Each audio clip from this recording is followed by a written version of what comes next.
Hello students. Now we will start another topic on linear transformation. First of all, we have to learn about range. What is range? If V and W are two vector spaces और T, V और W के बीच में एक linear transformation होगी तो जो image का set बनेगा वो हमारे पास क्या होगा, वो रेंज होगा. डैट मीन्स टी अप्लाई करेंगे, जब हम वी के एलिमेंट के ऊपर टी अप्लाई करेंगे तो जो उसकी इमेज बनेगी वो क्या होगी, रेंज होगी. ऐसे सपोज करो वी के एलिमेंट क्या है मेरे पास, V1, V2, V3 और W के एलिमेंट हैं W1, W2, W3, W4. तो सपोज करो कि V1 W1 के पास आ रहा है, V2 W2 के पास आ रहा है और V3 W3 के पास आ रहा है.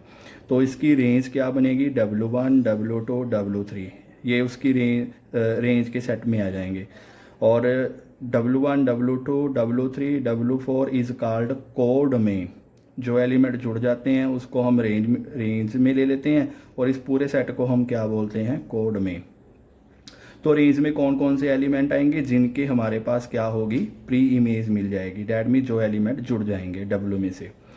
और रेंज ऑफ टी की जो डायमेंशन होगी, that mean range of T के बेसिस में जितने एलिमेंट आएंगे वो हमारे पास क्या होगा, वो रैंक होगा. उसके बाद हमने नल स्पेस पता करनी है. नल स्पेस क्या होती है, सपोज करो हमारे पास V और W टू वेक्टर स्पेसिस हैं और T उनके बीच में लीनियर ट्रांसफॉर्मेशन है. तो हमने V के वो वाले एलिमेंट ले रहे हैं जो जीरो पे जा रहे हैं. अगर हम V के एलिमेंट के ऊपर T अप्लाई करेंगे, जो एलिमेंट जीरो पे जा रहे होंगे वो हमारे पास क्या होगा, नल स्पेस. नल स्पेस में V के एलिमेंट होते हैं जो T अप्लाई करने के बाद जीरो पे जाते हैं. किसकी जीरो पे जाते हैं, W की जीरो पे जाते हैं. W क्योंकि वेक्टर स्पेस है तो उसके पास जीरो होगा ही होगा, आइडेंटिटी अंडर एडिशन. तो हमने V के वो वाले एलिमेंट लेने हैं जो T अप्लाई करने के बाद W की जीरो पे जाएंगे. और नल स्पेस के बेसिस के अंदर जितने एलिमेंट होंगे वो हमारे पास क्या होगी, वो नलिटी होगी.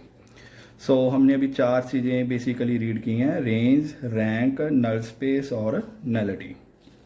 ओके, तो अभी हमने क्या करना है, अभी हमने एक एग्जांपल सॉल्व करनी है. हमारे पास T, V, W is a linear transformation.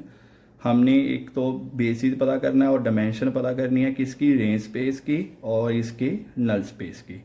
और हमने ये वाली थ्योरम जिसको हम रैंक नलिटी थ्योरम बोलते हैं, ये प्रूव करना है. Rank of T plus nullity of T is equal to dimension of V, ये हमने प्रूव करना है. तो इसको कैसे प्रूव करेंगे ये देखते हैं हम.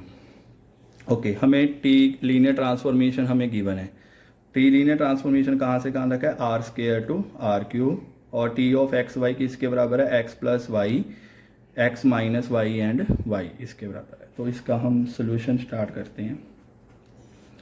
तो कैसे करेंगे इसका, पहले हमें क्या करना होगा, R स्क्वायर का बेसिस देखते हैं, स्टैंडर्ड बेसिस.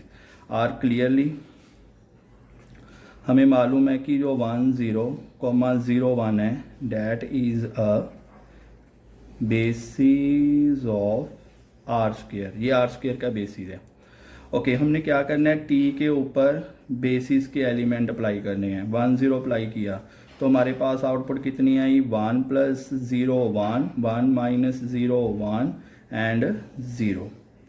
और दूसरा एलिमेंट हमारे पास क्या है, 0,1. अभी हम ये अप्लाई करेंगे तो कितना आ जाएगा, 1 माइनस 1 एंड 1. तो ये हमारे पास आ गया range 1 1 0 and 0 minus 1 1.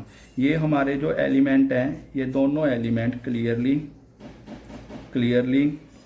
1 1 0 and 1 minus 1 1, ये हमारे पास क्या करेंगे, ये जनरेट करेंगे. किसको जनरेट करेंगे, that generates range space of T. That generates range space of T. और हमें मालूम है कि अगर कोई सेट जनरेटेड है तो हम उसको रिड्यूस करके बेसिस बना सकते हैं. तो ये वाला जो सेट है वो जनरेट करेगा रेंज स्पेस ऑफ T को और हम इसको रिड्यूस करके बेसिस बना सकते हैं. पहले हम ये चेक करेंगे कि ये लीनियर इंडिपेंडेंट है या नहीं है. अगर ये लीनियर इंडिपेंडेंट हुआ तो यही क्या बन जाएगा, बेसिस बन जाएगा किसका, रेंज स्पेस ऑफ टी का। अगर ये लीनियरली इंडिपेंडेंट नहीं हुआ तो जो वेक्टर एक्स्ट्रा होगा हम उसको डिलीट करके फिर उसके बाद बेसिस तैयार करेंगे। चलो चेक करते हैं ये लीनियर इंडिपेंडेंट है या नहीं है। How to check it is linear independent और not, that is alpha 110 plus beta 1 minus 1 that is equal to 0 0 0। यहाँ से क्या आ जाएगा, अल्फ़ा प्लस बीटा और यहाँ से अल्फ़ा माइनस बीटा और यहाँ से बीटा इज़ इक्वल टू 0 0 0। तो कंपेयर करके क्या आ जाएगा, यहाँ से alpha plus beta 0, alpha minus beta 0 and beta 0। Beta 0 आ गया, बीटा की वैल्यू यहाँ रखेंगे तो अल्फ़ा 0 आ जाएगा, यहाँ से भी अल्फ़ा 0 आ जाएगा। तो हमारे पास अल्फ़ा और बीटा दोनों 0 आ गए। सो डैट मीन ये वाला सेट मेरे पास क्या बन गया, लीनियरली इंडिपेंडेंट। और ये वाला सेट रेंज स्पेस को जनरेट भी कर रहा था और ये वाला सेट जो है वो लीनियरली इंडिपेंडेंट भी बन गया। तो डैट मीन ये जो सेट है वो हमारे पास क्या बन गया, ये वाला सेट बेसिस बन गया। किसका बेसिस बन गया, ये वाला जो सेट है that is a basis of range space of T. So हमें रेंज स्पेस ऑफ टी का बेसिस पता चल गया। इसके बाद हमने क्या करना है, इसके बाद हमने नल स्पेस पता करनी है। नल स्पेस के अंदर कौन कौन से एलिमेंट आएंगे। नल स्पेस के अंदर अभी हमने नल स्पेस के अंदर कैसे पता चलेगा कौन कौन से एलिमेंट आएंगे। नल स्पेस के लिए हमें टी ऑफ वी को किसके इक्वल लेना होगा, 0 के इक्वल लेना होगा, ठीक है। और टी ऑफ वी कहाँ से आएगा, वी हमारे पास आएगा आर स्क्वायर में से आएगा। तो आर स्क्वायर का एलिमेंट कौन सा होगा, for null space T of V is equal to 0। R square का एलिमेंट होगा वो x y is equal to 0 होगा। तो x y, T of x y किसके बराबर है, हमें पता है कि टी ऑफ एक्स वाई हमारे पास है x plus y comma x minus y, y is equal to 0 0 0। तो यहाँ से x प्लस वाई हमारे पास 0 आ गया, x माइनस वाई भी 0 है और y भी 0 है। तो y की वैल्यू यहाँ सब्सिट्यूट करेंगे तो x 0 आ जाएगा, y की वैल्यू यहाँ सब्सिट्यूट करेंगे तो x 0 आ जाएगा। तो डैट मीन नल स्पेस के अंदर कौन सा एलिमेंट था, v था जो किसके इक्वल है, नल स्पेस के अंदर एलिमेंट कौन सा था, स्मॉल v था। और वो किस स्मॉल वी किसके बराबर है, आर स्क्वायर के बराबर है। तो इसका मतलब क्या हुआ, और वो एलिमेंट एक्स वाई किसके इक्वल आ गया, 0 0 के इक्वल आ गया। तो डैट मीन्स जो नल स्पेस के अंदर है वो केवल कौन सा एलिमेंट पड़ा होगा, केवल 0 0 एलिमेंट ही पड़ा होगा। क्योंकि नल स्पेस में वी के वो वाले एलिमेंट होते हैं जब टी अप्लाई करने के बाद 0 पे जाते हैं। तो ये आएगा v में से, v मेरे पास क्या है, आर स्क्वायर है। तो डैट मीन्स v का एलिमेंट कैसा होगा, 2 टपल में होगा, अप्लाई करने के बाद 0 पे जाएगा। बेसिकली वो एलिमेंट क्या आ गया, 0 0 ही आ गया। तो डैट मीन नल स्पेस के पास केवल क्या पड़ा होगा, 0 ही पड़ा होगा। डैट मीन 0 0 पड़ा होगा।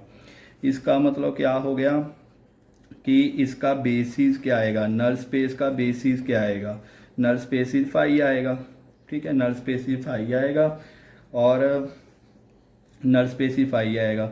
और डायमेंशन ऑफ नल स्पेस क्या बनेगी, डायमेंशन ऑफ नल स्पेस जिसको हम नलिटी बोलते हैं। नलिटी क्या होती है, number of element in the basis of null space. Null space में कौन है, 0 0 है और इसके बेसिस एलिमेंट क्या है, 5 है। सो डैट मीन्स की नलिटी क्या आ गई, 0 आ गई। ओके, अभी हमने क्या पता करना था, रैंक नलिटी थ्योरम प्रूफ करनी थी हमने। तो rank of T plus nullity of T किसके इक्वल प्रूफ करनी थी, that is dimension of V. हमारे पास रैंक कितना है, रैंक का मतलब क्या होता है, number of element in the basis of range space of T. ये दो एलिमेंट रेंज स्पेस को जनरेट कर रहे थे और जो दोनों एलिमेंट लीनियरली इंडिपेंडेंट भी हैं, तो ये बेसिस बन गया था रेंज स्पेस का। और रैंक क्या होता है, रेंज स्पेस के बेसिस के अंदर कितने एलिमेंट हैं, 2 एलिमेंट हैं। और नलिटी अभी हमने देखी है 0, क्योंकि नल स्पेस के बेसिस के अंदर नल स्पेस के अंदर केवल 0 0 एलिमेंट है, उसके बेसिस क्या है 5 है, तो उसकी डायमेंशन कितनी आ गई 0। और डायमेंशन ऑफ बी की जगह पे हमारे पास क्या है r² है, तो इसकी डायमेंशन कितनी आएगी 2। So that is equal to 2 is equal to 2। Okay, so prove. Okay, thank you.